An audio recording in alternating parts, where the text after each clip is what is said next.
और सरकार को अगर ये समझ नहीं है तो आग पूरे देश को झोंक देगा उस आग में, अगर किसानों का समस्या का समाधान नहीं होगा। आज अन्नदाता क्यों सड़क पे हैं? क्यों उनका कर्ज के माफी के मांग पर वो जत्था लगाकर देश के कोने कोने से आए हैं? जो दुनिया का दौर है उसी दौर से बोलो। ये बहरों का इलाका है, जरा जोर से बोलो ताकि बहरों के कान में ये बात जाए। किसान आत्महत्या कर रही थी, किसानी की समस्या था।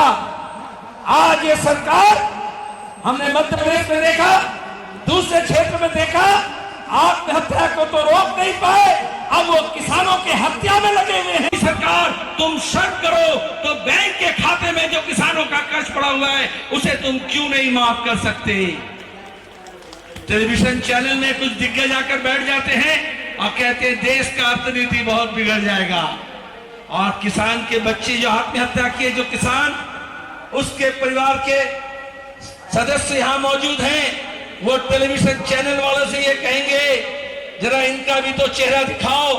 ये अन्नदाता जो हमें अन्न देते हैं जल खेमे में बांटा जा रहा है, एक के साथ दूसरे को नफरत करने सिखाया जा रहा है। हम संघर्ष के मैदान में अपने मांगों को लेकर, अपने जिंदगी के सवालों को लेकर, अपने जीविका के सवालों को लेकर आपके संघर्ष के जरिया हम फिर से भारत को जोड़ना चाहते हैं और आपकी बातों को, आपकी आवाज को बुलंदी के साथ बहरे सरकार के कान में पहुंचाने का वादा करते हैं। और मैं साथ साथ तमाम संगठन जो ये किसान संघर्ष छेड़े हैं इसको आप आगे बढ़ाकर ले जाएंगे, यही मेरी सोच है। यही हम आपके प्रति कर्जदार हैं। हमारा मजदूरों का, कर्मचारियों का, शिक्षकों का, युवाओं का, विद्यार्थियों का कोई का समस्या समाधान नहीं होगा जब तक इस देश में किसानी का और किसानों का समस्या का समाधान नहीं होगा। इसलिए आपके साथ हमारा लगाव, हमारा बुनियादी जुड़ाव है। धन्यवाद। इनकलाब जिंदाबाद। धन्यवाद। के सब हमारे साथी हमारे साथ किसानों के साथ रहेंगे, संघर्ष करेंगे, और इसलिए मैं बहुत बहुत धन्यवाद देता हूं। और यहाँ आते हुए हमको समर्थन देने के लिए अरविंद जी को मैं धन्यवाद देता हूं और उनसे विनती करता हूं कि वो हमें मार्गदर्शन करें।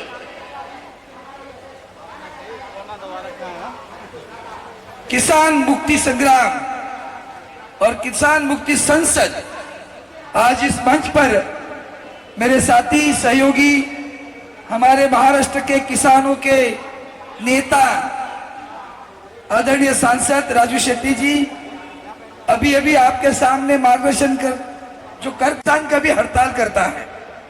हमारे महाराष्ट्र में पहली बार किसानों ने हड़ताल की, और कहा सरकार को, कितने सालों में जो किसान आत्महत्याएं कर रहे हैं, क्या उनकी आवाज, उनकी गूंज, उनके परिवार की गूंज आपके कानों में नहीं आती?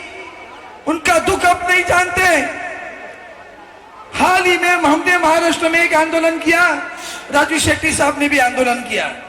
हमारे पार्टी के नेता उद्धव जी ठाकरे साहब ने वहां हम सत्ता में होने के बावजूद कहा, अभी अभी किसी सलीम साहब ने कहा कि आप वामपंथी हो। हमें पंथ नहीं मालूम, ना हम वामपंथी है ना हम दाहिनेपंथी है। हम अगर है तो किसानपंथी है और किसान के साथ रहेंगे, इतना ही हमारा पंथ है। कौन सा पंथ है? जिस देश में किसान को आत्महत्या करनी पड़ती है वो किसी देश के लिए अभिमान की बात नहीं हो सकती।